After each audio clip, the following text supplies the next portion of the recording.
Hey folks, I'm Rob Franek. I'm Editor-in-Chief here at the Princeton Review. If you've been joining us over the last couple of weeks for this COVID-19 series, you'll know that we're dealing with COVID-19 and its repercussion on education. Today's issue that we are dealing with, folks, it is going to be unwelcome news to the ears of lots of students, but it is not particularly unsurprising because we've talked about it here on this very YouTube channel. But today the College Board, the creators of the SAT, have made it official. The June 6th administration of the SAT is now canceled, but they didn't stop there. Also, the June administration dates of all SAT subject tests also canceled. However, there is some solace. The College Board has also said that students be assured that you will be able to take the SAT by fall, but there are big decision sets that you'll have to consider. I want to make sure that we walk through the finer points of them today so that you feel confident, and then you can create a testing plan that you feel is the best thing for you. Now, getting back to the College Board, one of the things that they announced today is that they will have an additional testing date. This is an in-person testing date for the SAT. You guys know this, but it's good to say it out loud. There was already an August testing date on the books from the College Board, but the new date is going to be in September. The quote directly from the College Board today is as follows: if it's safe from a public health standpoint, we'll provide weekend SAT administrations every month through the end of the calendar year, beginning in August. This includes a new administration in September and the previously scheduled tests on August 29th, October 3rd, November 7th, and December 5th. Now, this is welcome news from the College Board. The other bit of information the College Board shared today is that for those testing centers, for those in-person SATs, the SAT testing centers are going to be increased significantly in capacity to accommodate all the students that had canceled exams in the spring and early summer of this year. So again, if you're nervous about this, let's take some solace from the College Board that you'll be able to take the SAT in a proper environment. But we need to poke at this question as well, because it's on your mind and it's certainly on our minds at the Princeton Review. What happens if it is not safe from a public health perspective and schools do not resume session again in the fall? Well, the College Board has assured us that if that sad case comes to reality, then what is going to happen is that there will be a digital option for the SAT, an at-home digital option for the SAT, just as the College Board, the creators not only of the SAT, but also all AP exams, is doing for 3 million plus AP students come this May and June of 2020. Now, the quote directly from the College Board was direct on this topic, and it's simple. SAT, simple, secure, and fair and accessible to all and valid for use in college admission. And those are a few words from the College Board, but they are weighty, and we are certainly going to be reporting that information back out to you as more details come to light. Now, let's talk about the granular issues of what happens because of these canceled tests. Number one, registration. Number one, registration. The registration for those new exam dates for the SAT is going to be May of this year. It'll open up in May of this year. There'll be priority access given to the following 3 exam dates: August, September, and October. Those students that receive that priority access, that priority registration, are going to fall into 2 groups. Number one, those students who are already registered for the June administration of the SAT, as well as the second group are those students who are going to graduate with the class of 2021 but have yet to take an SAT. So if you fall to those 2 groups, then you get priority access and priority registration for those 3 dates in August, September, and October. If you fall outside those 2 groups, you'll be able to register after priority access ends. Now, College Board has not told us what those dates are, but again, I'm going to share them with you as soon as we know.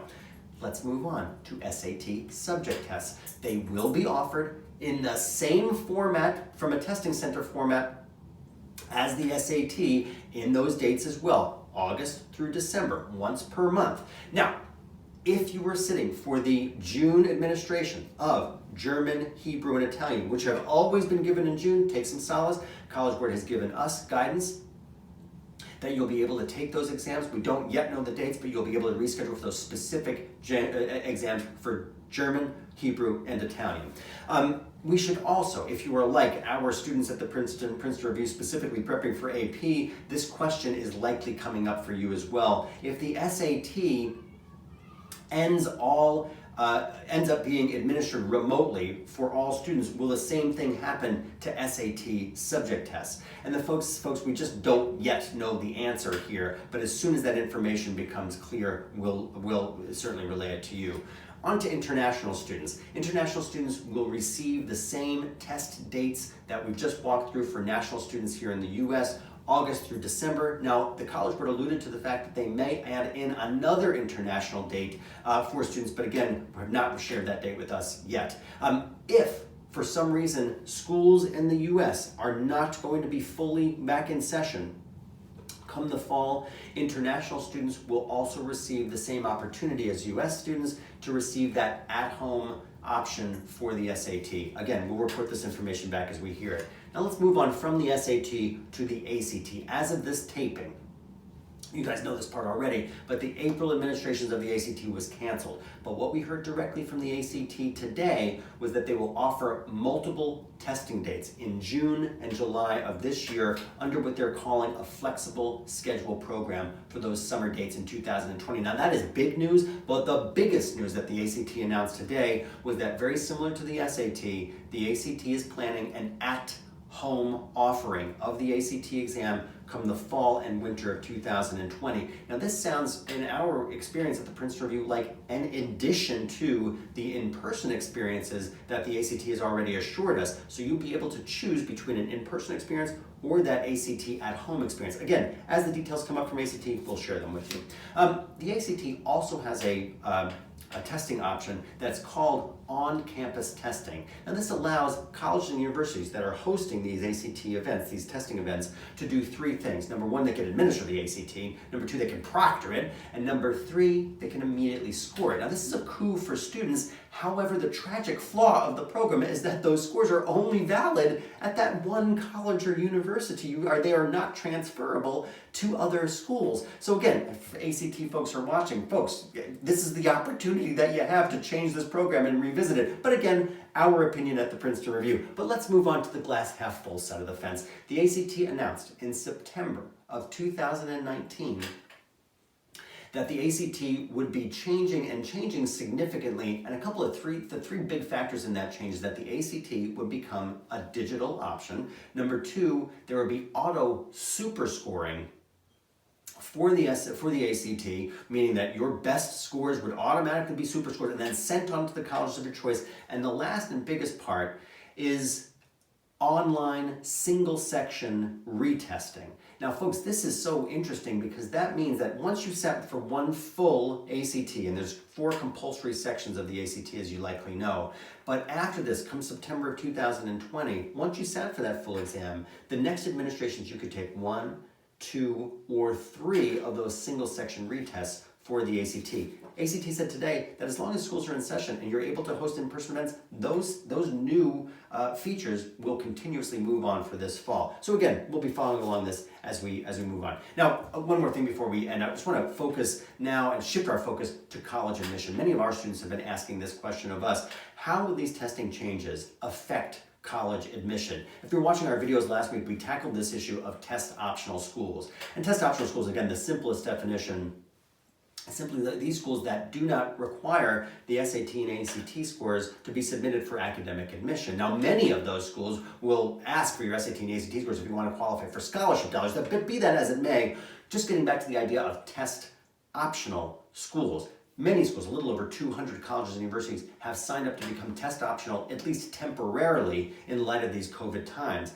One of the schools that I want to point out to you is the University of California system. One, because it's a flagship university system, and it's one of the most respected and largest public school systems, not only in the state, but in the world. University of California system, for that class of 2021, the fall class of 2021, has suspended temporarily its requirement for the SAT, so they've gone test optional. But here's the thing, I want to map this out and really dig into this issue. One of the things, if you are a student and you are nervous and stressed during times of uncertainty, and honestly, which of us is not one of those people, but the truth is you have some homework to do here, and I think it's an opportunity. Number one, mapping out, just broad brushstrokes, the schools that you think are going to earn your college admission application next year. And if those schools are test optional, folks, you have a choice to make. you can either opt in with your SAT and your ACT scores or opt out without them. And two things to consider or reasons to opt in with your SAT and ACT scores, submitting those SAT and ACT scores. Number one, if your current classes in your high school, virtual as it is, have moved from a letter grade system to a pass-fail system, that's option one, or that's reason one. And reason two is if your extracurricular activities were canceled. And let's just put a couple of examples out there. If you were going to use your spring semester this year in high school to distinguish yourself with a 4.0 GPA, or racking up points in your varsity sports, or you're going to be starring your school play. The truth is that none of those things, unfortunate as they are, can happen due to our virtual environment. But what can happen, folks, what can happen this year is for you to distinguish yourself with superlative performance on the SAT and the ACT. And I'm going to say this out loud, especially at test optional schools. Folks, we need to remember that test optional does not mean test prohibited. Test optional means that you can, if you choose, you can choose the harder option. And that harder option is submitting your SAT and your ACT scores. And folks, that option, using that harder option, is something that is valued by admission teams across the country, certainly at test optional schools as well. One more part about stressing over this process, and specifically around timing. If you're nervous about having missed the opportunity to take the test of your choice during this summertime, then our advice to you at the Princeton Review is to focus on the SAT and the ACT in the following administrations. Register for the SAT for the August administration and register for the ACT for the September administration. And then plan accordingly right now to make sure that you're prepping. Stick to that study plan and then do awesome on these exams. Folks, the SAT and the ACT are knowable and navigable, and given the time, you can know them and navigate them ridiculously successfully. And here's the thing, I would love, and our team at the Princeton Review would love for you to do that stuff with us. Please know that we have so many services for the SAT and the ACT specifically. We've moved all of our classes online. We've been teaching online classes for a little over 20 years at the Princeton Review, so we're really good at it.